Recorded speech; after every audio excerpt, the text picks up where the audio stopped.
मैं रीवा तिवारी उपस्थित हूँ अपने चैनल पे बहुत ही प्यारा सा शिव चर्चा का गाना लेकर के। अगर आप लोग मेरा चैनल सब्सक्राइब कर लिए हैं तो अच्छी बात है, नहीं किए हैं तो चैनल को सब्सक्राइब कर लीजिए, लाइक कमेंट शेयर जरूर कीजिएगा। चलिए बिना देर किए हुए हम आप लोग को गाना सुनाते हैं। आप लोग गाना पूरा सुनिएगा और लाइक कमेंट शेयर जरूर कीजिएगा। चलिए हम आप लोग को गाना सुनाते हैं।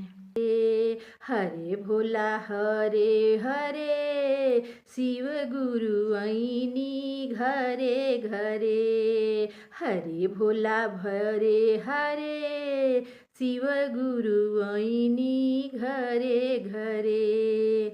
हर भोला हरे हरे शिव गुरु ऐनी घरे घरे। बगिया में गईनी फूल तोड़ी लैनी, बगिया में गईनी फूल तोड़ी लैनी। फुलवा चढ़ाए बे हरे हरे शिव गुरु ऐनी घरे घरे।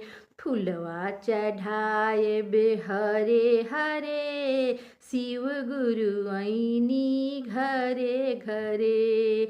हरे भोला हरे हरे शिव गुरु ऐनी घरे घरे। हरे भोला हरे हरे शिव गुरु ऐनी घरे घरे। गंगा में जंगनी जल भरी लैनी, गंगा में गईनी जल भरी लैनी। जलवा चढ़ाए बे हरे हरे शिव गुरु ऐनी घरे घरे। जलवा चढ़ाए बे हरे हरे शिव गुरु ऐनी घरे घरे।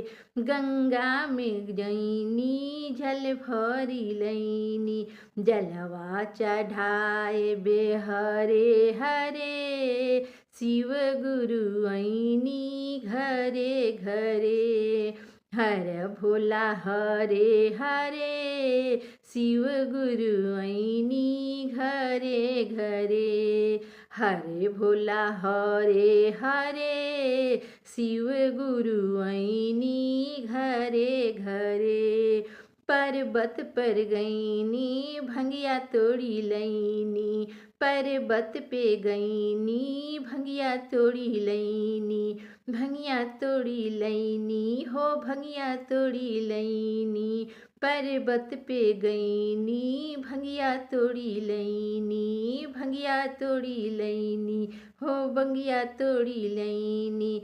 भंगिया पियाएब हरे हरे शिव गुरु ऐनी घरे घरे। भंगिया पियाएब हरे हरे शिव गुरु ऐनी घरे घरे।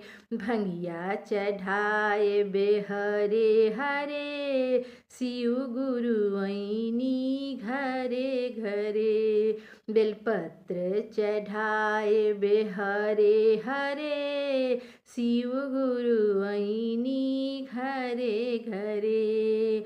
हरे भोला हरे हरे शिव गुरु ऐनी घरे घरे।